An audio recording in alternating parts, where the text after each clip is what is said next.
showing unity, bringing forth mysteries of Israelite history, showing and proving who we are biblically, exposing false philosophies, keeping our eyes on the prophecies.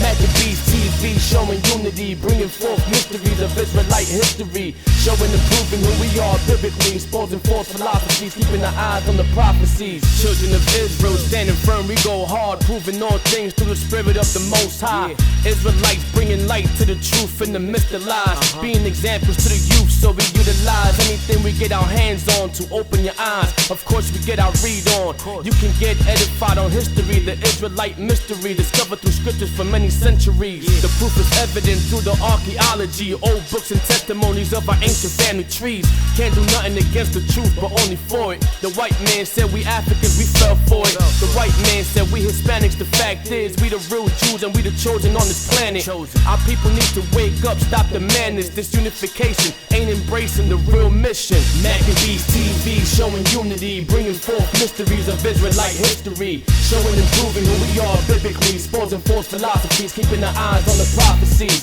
Maccabees TV, showing unity, bringing forth mysteries of Israelite history, showing and proving who we are biblically, exposing false philosophies, keeping our eyes on the prophecies.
Maccabees TV, welcome to another episode. As you can see, I'm sitting right here with my brother, tribal minister, the mighty Hebrew, and his lovely wife, Sister DaniYah. Welcome to Maccabees TV. This is my first time interviewing you guys live, man. It's a pleasure to meet y'all, man. Hell yeah. All praise to the Most High, man. So what's new, mighty Hebrew? I haven't seen you in a while. I mean, I know you've been on a lot of other platforms, out there bombing. Everybody standing up for truth, man. What's new with you, brother? First and foremost, giving all praise and honor to Yahuwah, the supreme, eternal, powerful one, the multiverse of this universe. My name is Tribal Minister of Information of the UNY, also known as the United Nation of Israel, Prince Lamdi Ben Motazoyan Ben Yasha'Allah, also known as the Mighty Hebrew. Some new things that's been going on. Wow, there's been a lot of things. As y'all may know, I'm now Tribal Minister of Information for the United Nation of Israel. I'm also just been anointed as a prince amongst Prince Asiel Ben Israel, the original international ambassador of the original African Hebrew Israelite nation of Jerusalem, also a better world. My book, that's coming out July 3rd, which is our true history, the diaspora and our freedom. That's going to be on DaniYah Productions with Kasu, the DaniYah historian. So it's going to be on his with his production company. Oh man, I'm doing a lot. I'm traveling around the country, spearheading Hebrew Israelite sovereign nationalism. I just took another wife, as y'all see here, Queen DaniYah. I'm just loving life. Man, I see you with that flag, man. Talk about that flag, man. I saw you guys raise the flag. Tell the people about that. Absolutely. We had what was called the International Inaugural Flag Raising. That was in Jamestown, Virginia. That just happened from the 26th to the, I believe it was the 29th? 29th. To the 29th. Okay, yeah, absolutely. And basically what we're doing is we're trying to consolidate camps all over the world, no matter if you're tourist center, messianic, whatever the case may be. The colors of the flag came from our scriptures in the book of Shemot or Exodus with the tabernacle. When you look at the tabernacle, the colors is red, white, blue, purple, and gold being the minimum. And before we actually, put the flag together, we had to sit back and analyze different schools of thought. So we wanted everybody to be a part of it. So what we did was, we know that we all agree on our colors. So then we had to come up with an idea pertaining to how the logo would look inside the flag. I myself, me and my Isha, we rock the Shield of David. We understand the science behind the Shield of David. But since it's a controversy, what we can all agree on is the menorah. So we put the menorah in the center. We got the lights or the flames of the menorah symbolic to the enlightenment of Yah, being over Yisrael. And then we have the Paleo-Hebrew of the name of the creator. Some people pronounce the creator in different ways. Some people don't even use what they know as the modern or the block form Hebrew. So that's a controversy. So to eliminate that, we kept it in ancient Paleo-Hebrew. Then we have the 12 stones for the 12 tribes. Some people think Dan isn't a part of the tribe. Some people think Dan is a part of the tribes, to this day. But what we did was, instead of putting names there, we put the stones there. So now that eliminates controversy.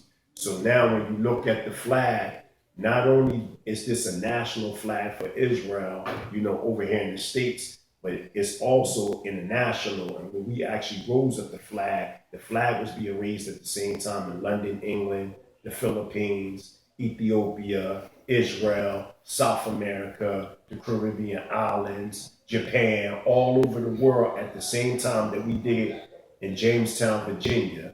It's the same exact time that everybody did it. So it was definitely a wonderful experience.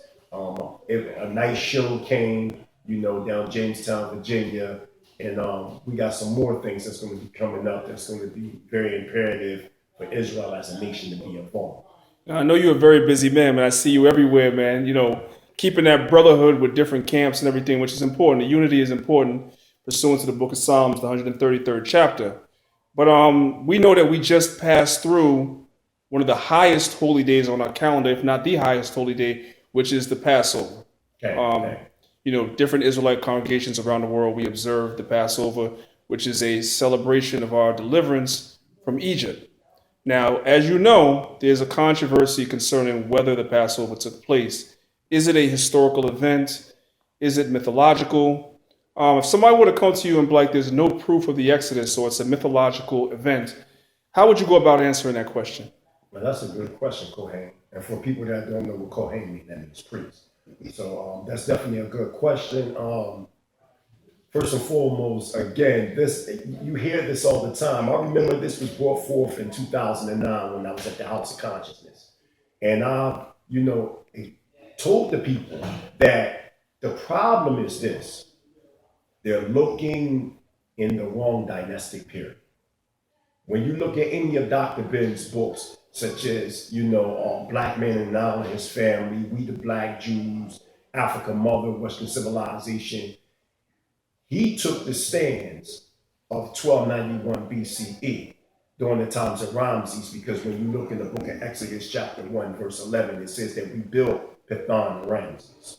Then when you go into the 47th chapter, the book of Bereshit, or what we know as Genesis, you see the word Ramses used again. Now, one should have asked, how is it that you see Ramses being mentioned in Exodus, and then centuries beforehand, you see Ramses being mentioned in the book of Genesis? Not understanding that it is an acronym, as I said in 2009, and you even showed recently at the Passover, if the Dutch discovered New York. We know that when the Dutch came, it was New Amsterdam. So for the modern contemporary reader, for them to understand, they need to understand that in contemporary times, New Amsterdam is New York. It's the same exact place. But I'm going to show you something real quick. We piece this together. When you go in 2166 BCE during the time of Abraham, you'll see you'll see something called the not the Amarna, but the Ebla tablets.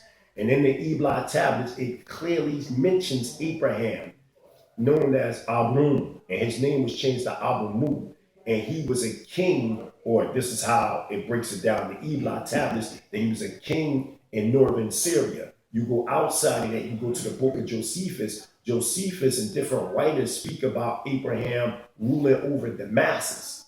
You see in the Ebli tablets the same 5 Mesopotamian kings that Abraham fought in the 14th chapter of Genesis in the same chronological order. You see this in the Ebli tablets. You see mention of Jacob and different other patriarchs in the Ebli tablets. Now when you push up to the book of Kings, the first book of Kings, chapter 6, verse 1, you will see that during the 4th year of King Solomon's reign, 480 years after the Exodus, was the starting process of the building of the temple.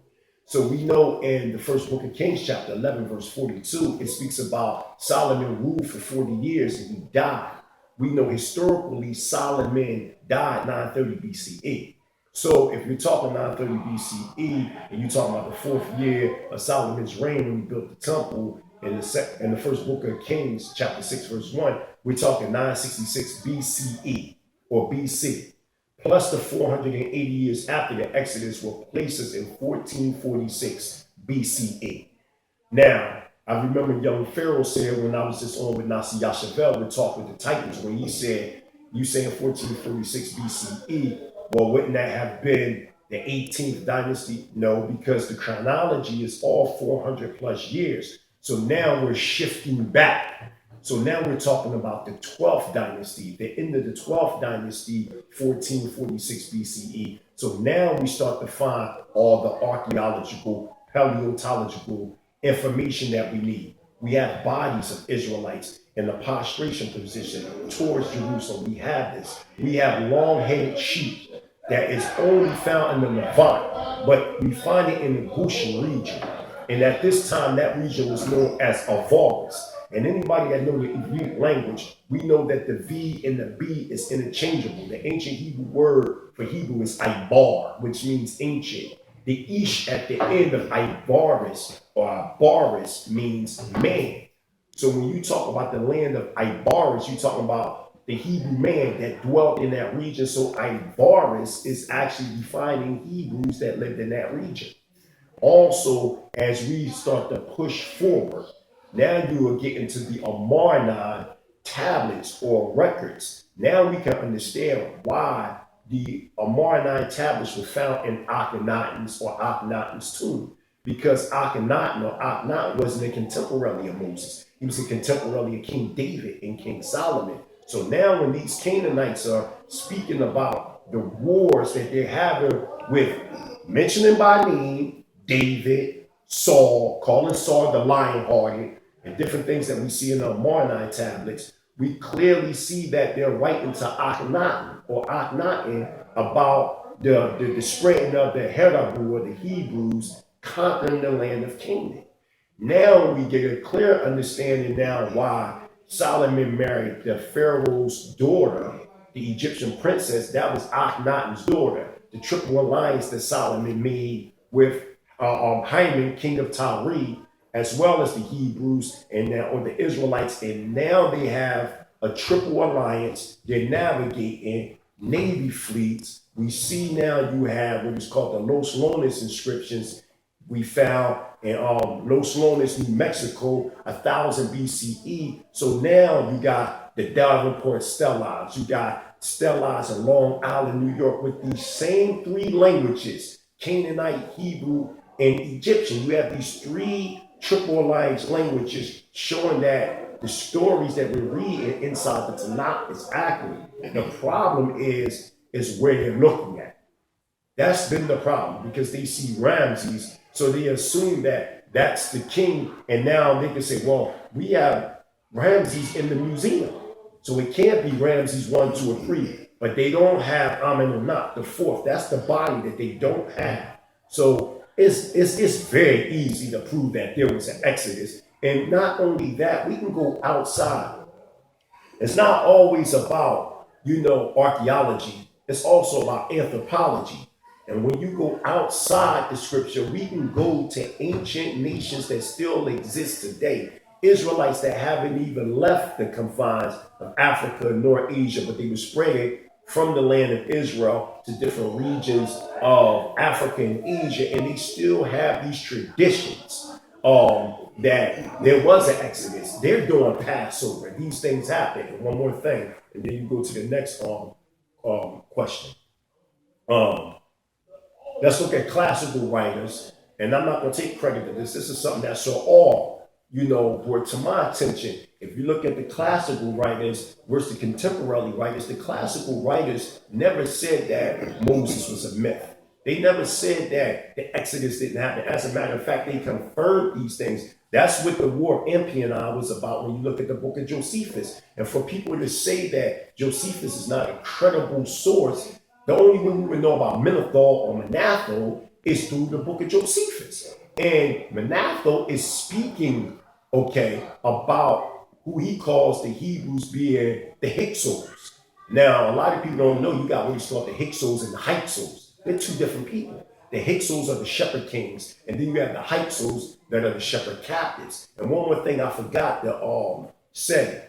Remember when we was crossing the Jordan River, we ran into the Amalekites? Remember that? Inside the scripture. And we warred against them.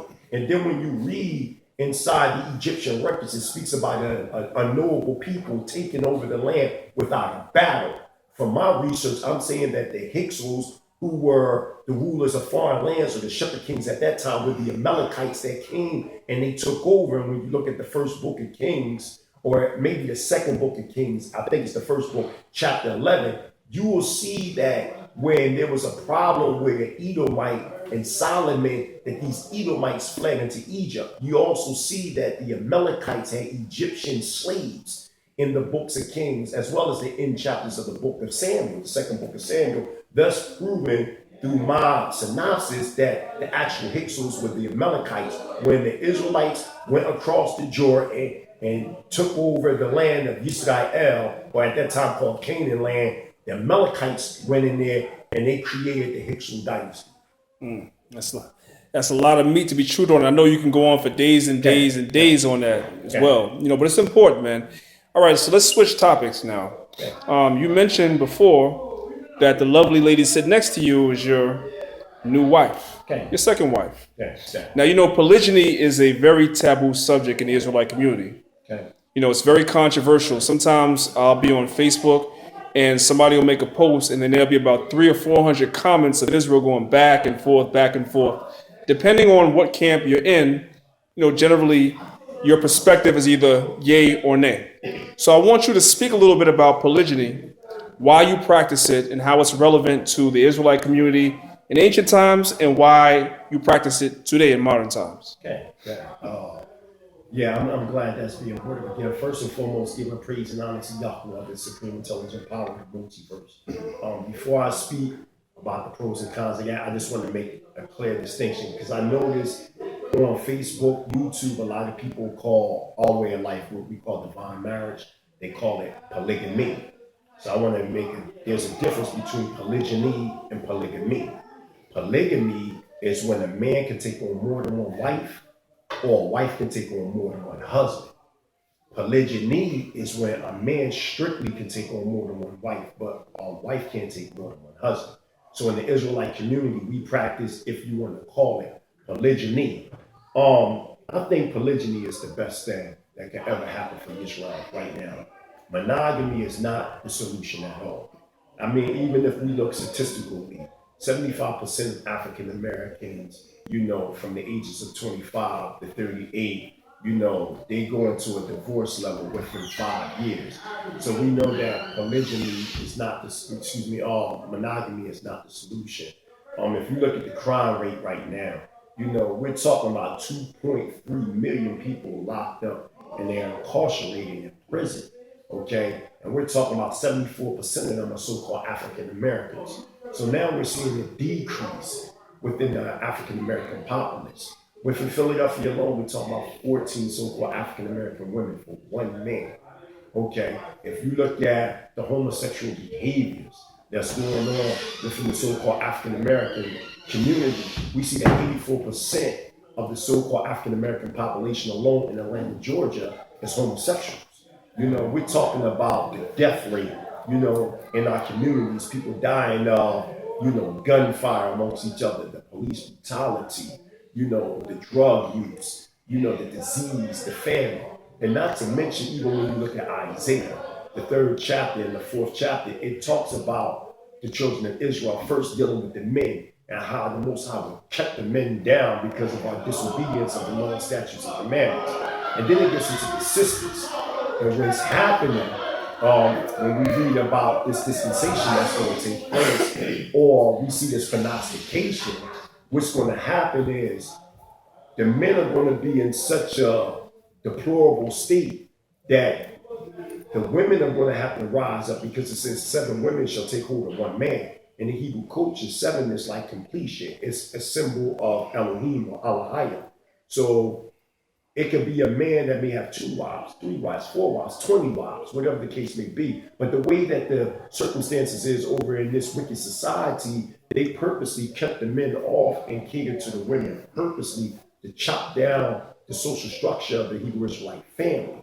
So what's going to happen, you're going to have these sisters such as Queen DaniYah and others that's going to come with this Yah consciousness, that's going to bring their own apparel, their own attire, and they're going to add on to the construct of a righteous man. You understand what I'm saying? So this right here is going to be something that's going to help us to even grow as a nation. And even if you look at the Torah, and if you look at the metaphysical aspect of the Creator, when he talked about Israel as well as Judah, he looked at us as his wives. So even the Creator, through metaphysical, anthropomorphical understandings, gave the understanding of him symbolically having 2 wives in Israel and Judah. And then when you look at the scripture, it speaks about a man having more than 1 wife, giving the example of if a man has 2 wives and he loves one and hates the other, then you see now there's a law behind that. So we've always dealt with this. Even when you look at the foundation and the grassroots of the children of Israel, or the 12 tribes of Israel, that came through a polygynistic relationship. It didn't come through monogamy. The 12 sons come from Yaakov having more than 1 wife. And let me take that out. The Israelite men, we didn't have wives. We had Nashim, or Isha, or Ayesha, which translate as woman or one who contends.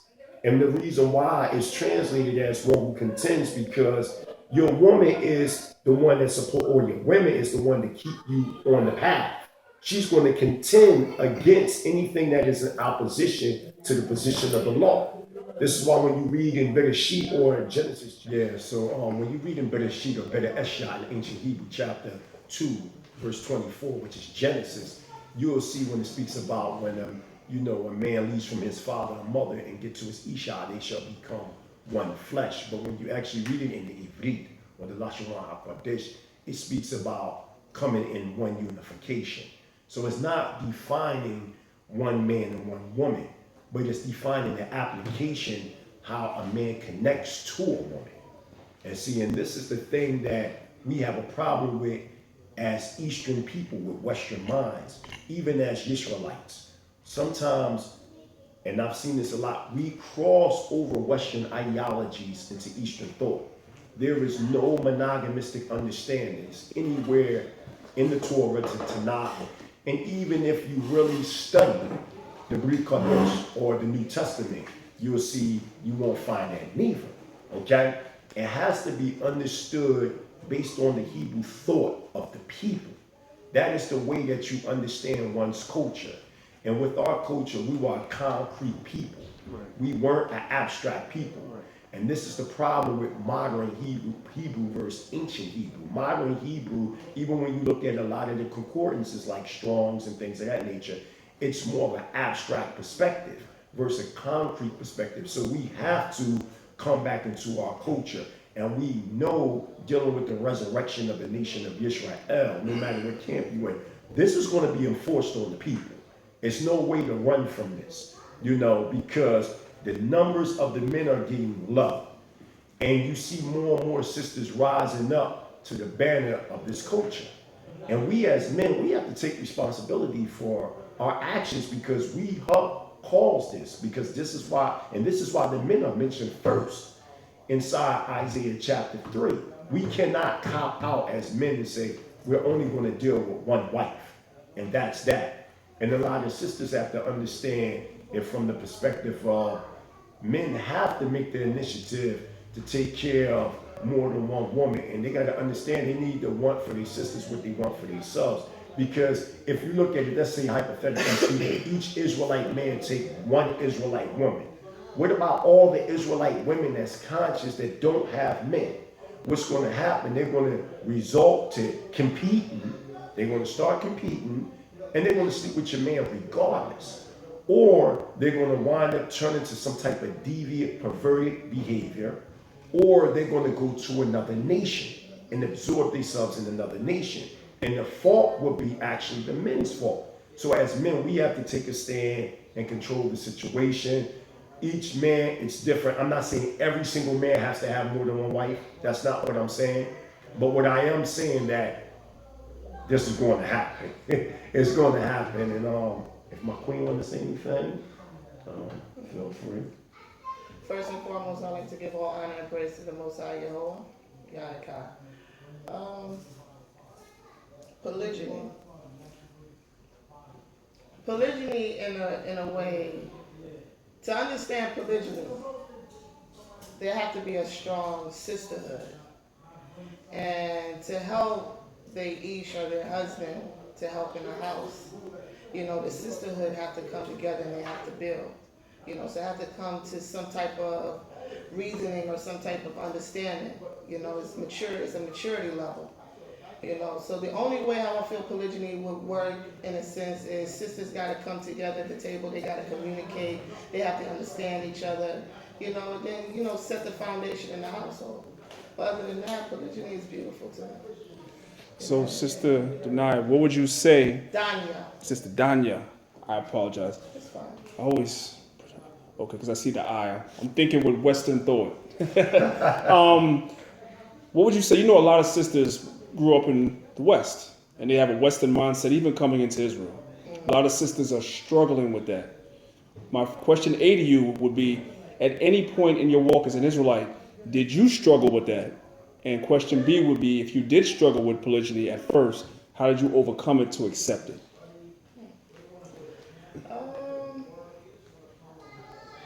I would have to say, polygyny has always been acceptance in my DNA. I started in the culture at 19, so it was always never a problem. For me to have a sister wife or for my ish to have another isha, it will also benefit me. So it also brings balance in the family. So from the time I was 19, it's nothing. It's a mindset. You gotta have a mindset knowing that you have to serve the Creator. You're here to serve the Most High, and then that's one step. And then when you get married, the next is your ish. Then the next step is the family. So we gotta put really the negativity aside and worrying about jealousy and who's taking the time for another man. It's about really building an empire. So I just thank the Creator for allowing me to have this within myself, and it came easy. For another sister who have not acknowledged this or who was never into this culture, it's going to take some time, and it's going to take a lot of building within herself to have confidence, self-esteem, because really in my opinion that's what it is. Not one woman can just take one man off for herself. That's selfishness, because there's plenty other sisters out there who's having a hard time trying to even find someone that she can build a relationship with. She's not supposed to, jump from one man to another. She's supposed to take her time and find a man that's in Yah, that's in Torah. So the only way is, you got to put Yah first and serve him alone. And then all else will follow through. We have to get that Western mindset out and deal with culture and what is in Torah. So all praises to the Most High. Okay, no doubt. Yeah, so that's like a really controversial subject in that. So you just made a statement. I want you to elaborate, elucidate a little bit more. What do you say to brothers that say that we should not have more than one wife? That's a good question. And I'm not even talking about, obviously everything boils down to the scriptures. So I don't want to say I'm not talking about scripturally.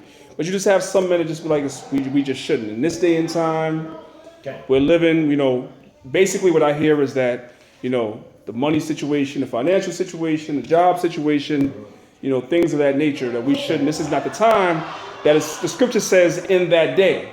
Okay. So they're saying that that's supposed to be in the kingdom. How do you respond to that? Well, that's a good question. First of all, to understand the coming of the kingdom, we have to understand warfare. Because when you look, there was a process that we lost our kingdom. Remember when you read in Deuteronomy chapter 28 as well as Leviticus the 26th chapter, it speaks about the curses and the blessings. And in the process of that, if we will uphold the law, statutes, and commandments of the Creator, we will be a blessed nation. But there was a process to that. We didn't just go into the land of Canaan, which became Israel Yasha'Allah, and just set up shop. There was a process of warfare. Yahushua, Yahushai, son of Nun, he had to go in there, he had to send spies out, he had to be strategic. He was the most greatest, if not the greatest. Hannibal got his tactics from Joshua. And all those before, Hannibal and even after, Joshua was the greatest military strategist. To say all that is to say that he didn't just take the land and that was it. It was a process. And even after the process, we didn't get rid of all the Canaanites, which became a snare to us. And in turn, there was a process of the fall. Even if we look today, I've been alive since, I think Lyndon Johnson was president. Then you had Carter, and then Reagan, and then Bush, then Clinton, then Bush. And now we got who? Obama. And now we're about to go into the next president. So when you look, there was all kinds of things that was going on, the politics behind it. Just as we see the rise of America, it's going to be politics behind the fall. So to say that is to say that there's going to be politics when it comes to us rising as a nation. The different Israelite camps that's exploring different ideologies and understand this is the politics of us coming back to the creative heaven and earth. Polygyny is a part of that. So when we hear men saying, well, this is not the right time, I say, when is? We always hear that. So what I'm saying is, when you look at them saying, being financially stable, we got to understand how to utilize our finances based on even amongst the nations. Look, for instance, when the Orientals come into our communities, they build Chinese stores. Now, they got something called a kitty pot. What they do is they come into our neighborhoods. They might be in one little apartment, 15, 20 of them in one little apartment right upstairs from the Chinese store, okay? And they generate money. And then they send from that pot, that kitty pot, they grab somebody from China, bring them over, get them to work, and replace that money. And then you see a couple of years later, they driving in Benzes, they got houses, et cetera, et cetera. Now, let's look at it. What would be better? A man with one wife. His wife is a stay-home wife, okay? Or she may even be working and he's working. But you got mortgage, you got electric, you got children, you got constant expenses. And then you got a sister or sisters over here, let's say one or two sisters. They're single mothers. They're struggling. They're trying to maintain, whether if they're in school, whether if they're working, whatever the case may be. But they're in separate homes. You know what I'm saying? Of course. Now, what we're saying is, why can't we take that woman or them women and bring them into one household? So now we got one or two extra incomes, but in one house. Now we're starting to alleviate the burden, okay? See, we've took other people's ways, because in Islam, everything is the soul of the man. He has to take care of everything. But what we fail to understand as a people, we have something called hereditary property. So say if you was my Abba, so your possessions would get passed to the eldest son. We had land, we had resources. But now we in the land of the great captivity, where now there's a reversed effect, because remember it said that the women shall rule over you. So now these women in the 4th chapter of Isaiah is going to come into the mind state that no, this is a curse that was placed upon our people. So you're going to get intelligent women such as Queen DaniYah. She's a fashion designer. She's been to college, okay? That's going to bring something to the table to elevate her Lord. Okay, this is the process of the reestablishment of the kingdom. There has to be initiative steps. There has to be the application of the prognostication. It's something that I said in my book. Prophecy is not going to come by a shadow or a thought, but prophecy is manifested when we make it manifest. Whether if you Torah-centered or you Messianic, wherever post-Torah view you have, that have the prognostication of King David to return, we have to be in motion. That have the prognostication of Yahushua to come, we have to be in motion. Priest DaniYah is not on the street corner for his off. He's on the street corner to prepare the way. So when we deal with polygyny, we're preparing the way. We are the social experiment of what is going to take place. And in the process, we're going to make mistakes.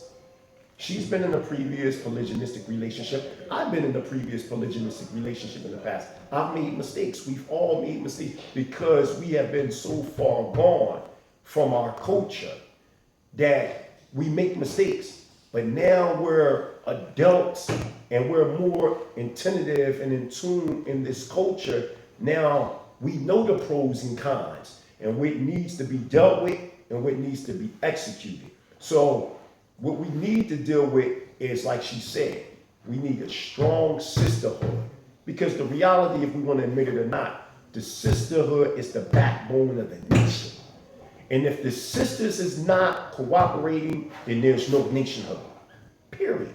So if we get a strong sisterhood that is pro-polygynistic, I guarantee you, in the blink of an eye, we'll resurrect as a nation. Now, a man doesn't have to worry about, going and hiding and dealing with this woman. Like, I can talk to my queen and speak freely how I feel about another woman. Or she can speak freely to me and say, well, I don't think she's suitable. Maybe this one, maybe that one. You know what I'm saying? But it's definitely about family structure, and it's also about order. The creator stuff, like I already told my queen, my next Isha to be, I want her to pick her. Because she's the backbone of the family. So she understands what is necessary. We as men, we hunters, so we ripping and running. We don't really have the time to focus on family. We focus on family when it comes to getting things and bringing it, but they are the organizers. So that's not to say that your woman has to pick your Isha, because in the scripture, you see it in a variety of ways. Women bringing, other women to men. Men finding other women. Through warfare, we took captives and made them our wives. So this is nothing common. And then you hear people using the fall of Solomon, that he had, 700 wives, 300 concubines, and that's what made him fall. That's not what made Solomon fall. Solomon fell because he just disobeyed the law, statutes, and commandments. And you're not going to blame this on no sisters. So, or even women from other nations, because remember, we could take captives and we would shave their hair and let their fingernails grow long, and then we would possess them, which it don't mean we rape them. Right. It doesn't use the word, what is it? I forgot the Hebrew word that means to violate in the sense of rape, but it means to possess, meaning that once you go into, and I'm gonna say this and I'm gonna pass it on. This is why it was so imperative that we put a person to death, or the people to death when they committed adultery. When you go into that woman, your spirit possesses her. Your spirit is in that woman. My spirit is in her.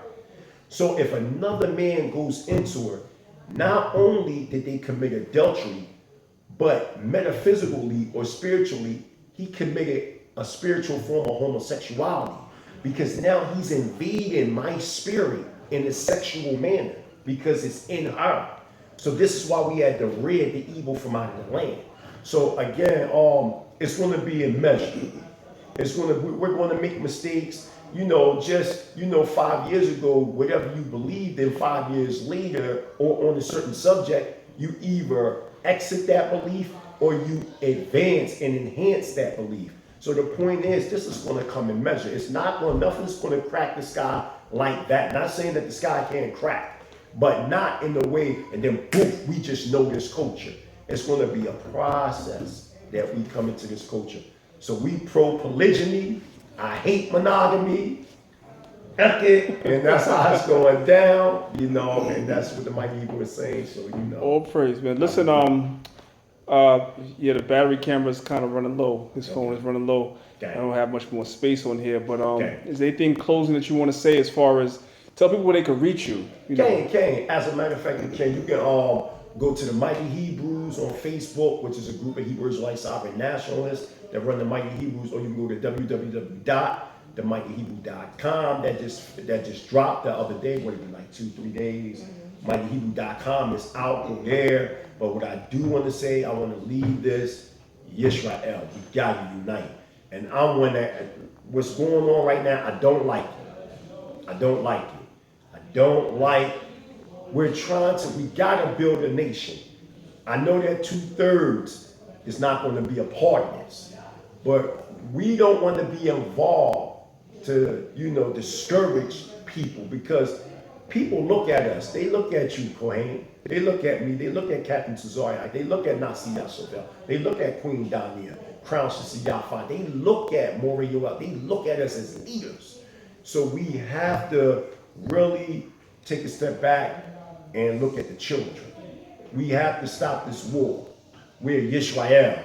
I don't care about Messianic, Torah Senate. And I want to say this one thing. When I said about the so-called Bible, because Sarnetta, I gotta say it, he brought it up to Captain Tazariah. Yeah, the Mighty Hebrew, he said the so-called Bible. How do you feel about that? Now, anybody that know me know I am not attacking the scripture. I am attacking the name that was placed on there, but we know it's not called the Bible. We know that it's something that when they compiled the scripture, the enemies named it that. So we know even the Tanakh wasn't named by us, because it's an acronym that was made by the so-called Jews. We called it the scriptures.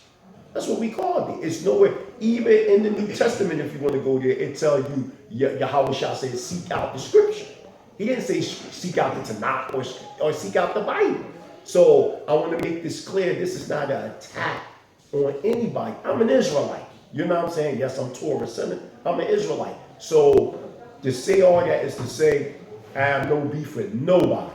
So I don't want nobody to bring my name up to go up against any other Hebrew Israelite. Captain Tazariah, that's my brother.